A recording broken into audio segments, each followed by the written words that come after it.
Welcome back to the deep dive. We're here to take that stack of source material you've got, articles, research, complex ideas, and really distill it into insight that actually sticks. So you know that feeling, right? That internal sort of exhausting cycle. You spend hours maybe reviewing material and everything just clicks. You feel confident, maybe even a little smart about it.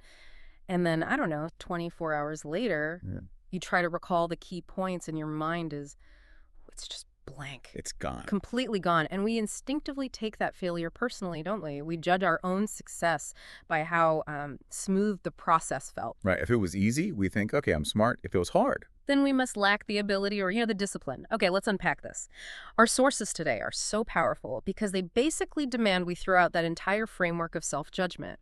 They treat learning not as a personal ability or a skill or even a habit to be optimized, but as a system.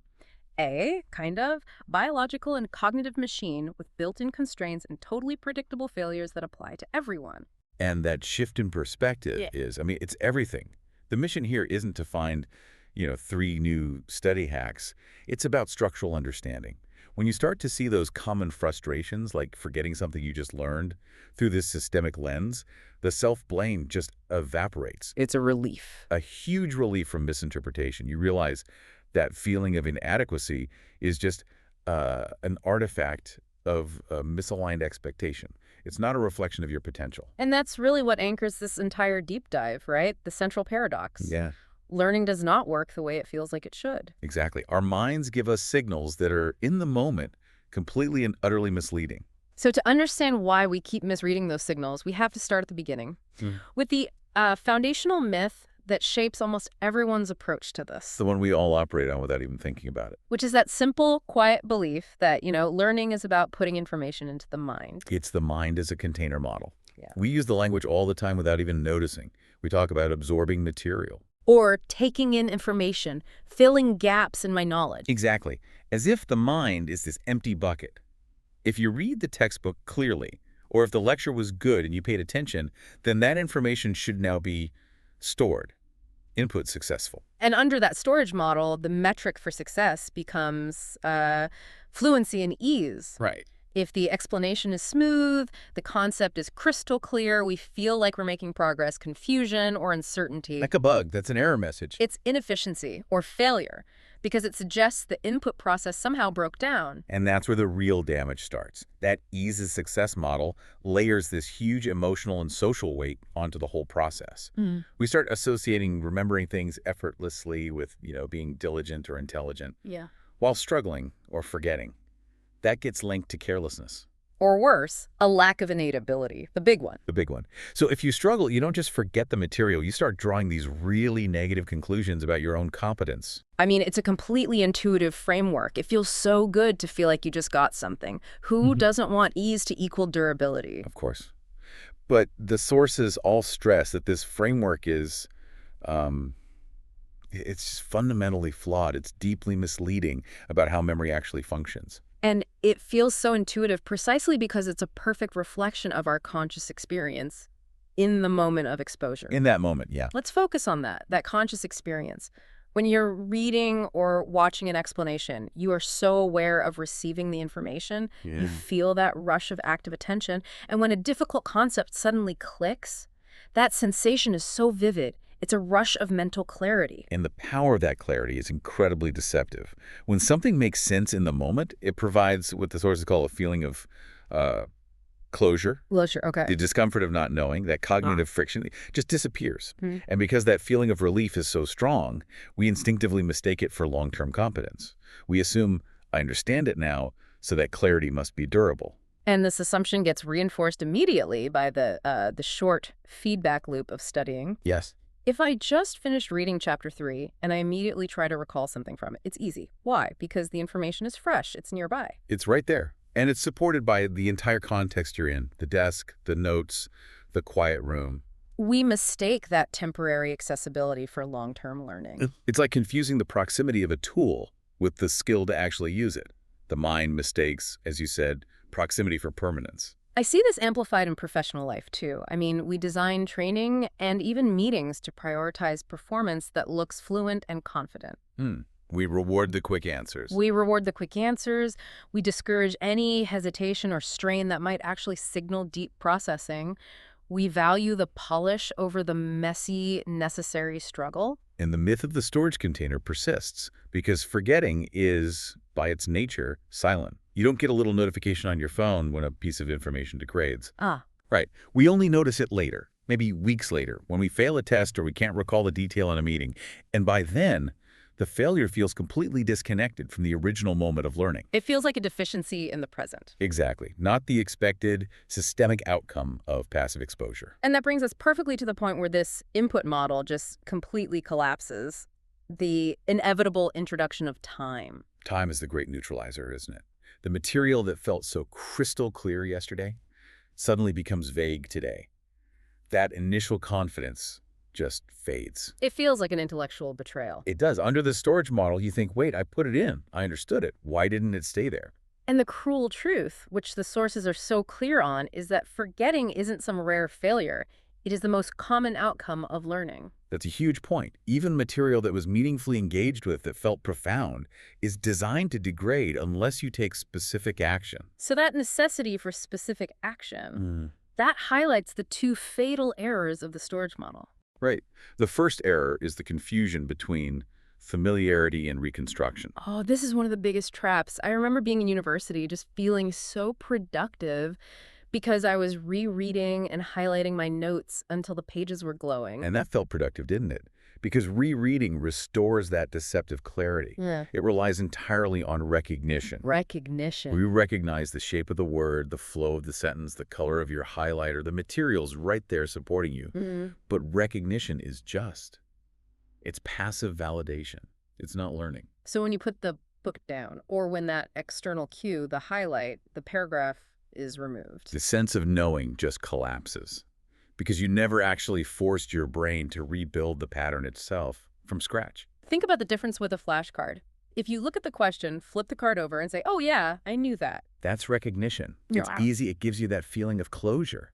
But if you look at the question, cover the answer, and you struggle for like 30 seconds to recreate the answer, that uncomfortable, uncertain process, that's reconstruction. Exactly. The former feels good. The latter actually builds memory. Which leads directly to the second core error, mistaking feeling for function. This is the great reversal, isn't it? The moment we realize that learning often feels worse when it's actually working correctly. Precisely.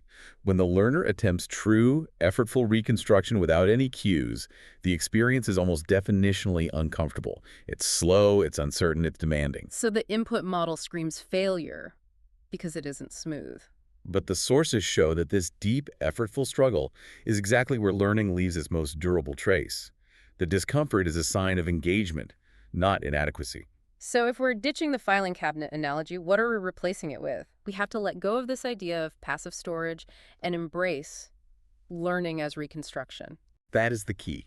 The brain is not a detailed filing cabinet that keeps these stable, permanent records. Remembering is not like retrieving a static file from a hard drive.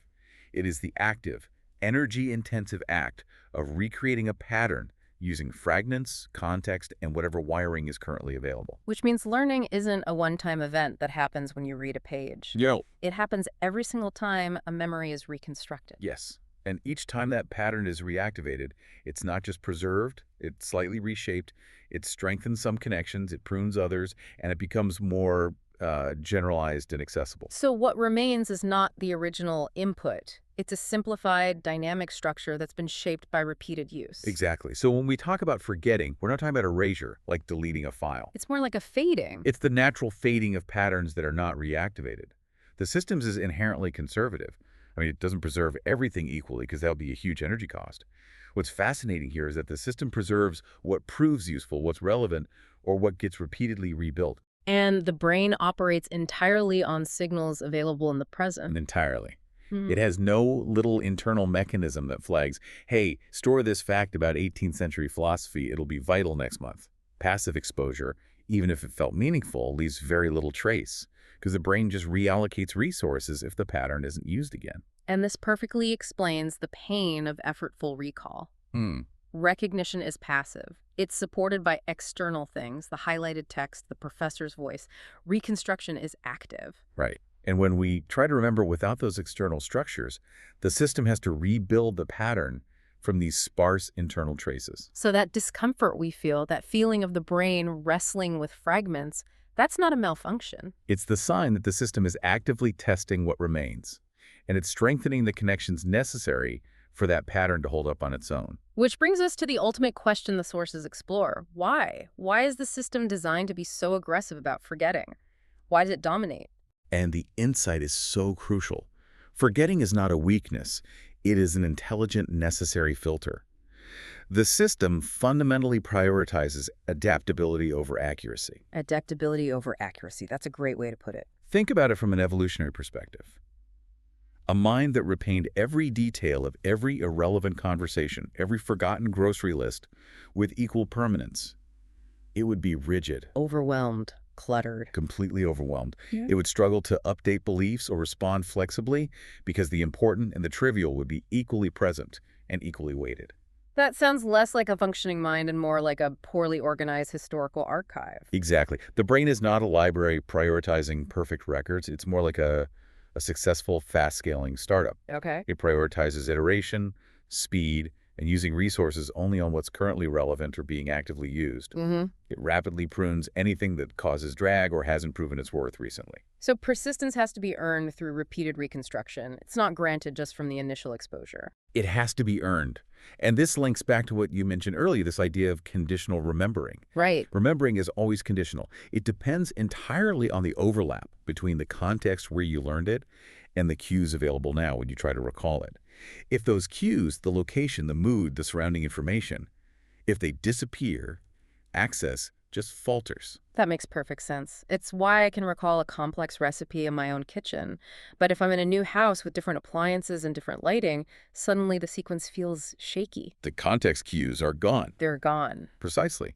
The information might still exist in some latent form, but it's no longer easily reconstructible in that moment. Yeah. We misinterpret this conditional failure as total incompetence. I must not know the recipe, when really the system is just lacking the scaffolding to rebuild the pattern easily. So once we internalize that misalignment, that we expect stability from storage, but the system favors change and adaptation, the self-blame finally loses its grip. Difficulty isn't evidence of inadequacy.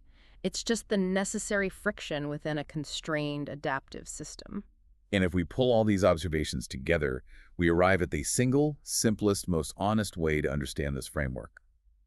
Learning is the repeated reconstruction of meaning over time, under varying conditions. And stability, that feeling of reliably knowing something, is the outcome of this repeated reconstruction. It's not the starting point. Not at all. The pattern gets reinforced and refined only through being actively rebuilt again and again. Which powerfully reframes ease and difficulty. Ease, which we used to want, is actually highly ambiguous. It usually just means we're relying on external cues or shallow recognition. Whereas difficulty signals that the system is operating at the very edge of what it can still reconstruct. That is active, deep, productive engagement. So what does this all mean for you, the listener? It means we need to stop asking the old questions. Did this feel smooth? Did I feel confident? Instead, we ask a simpler, process-oriented question. Was anything reconstructed? Even if the attempt was partial, fragile, and felt terrible, that rebuilding is the only reliable form learning ever takes. And that really is the ultimate relief that the sources offer. Learning feels difficult not because you are flawed or because you're doing it wrong. It's because the system itself is not designed to feel reassuring. It's designed to be selective, adaptive, and incomplete. It doesn't reward feeling smart, and it definitely does not protect what was once clear. It only reconstructs what is repeatedly brought back into use, letting the rest just dissolve. So, since the system is always deciding what's useful and letting the rest dissolve in favor of adaptability, consider this. What existing knowledge patterns or skills in your life, things you rely on daily, professionally, or personally, are you currently using without having intentionally reconstructed them in months? Without challenging yourself to recall them without cues? Are you just running on borrowed familiarity? That's a powerful question to chew on. Until the next time we dive in.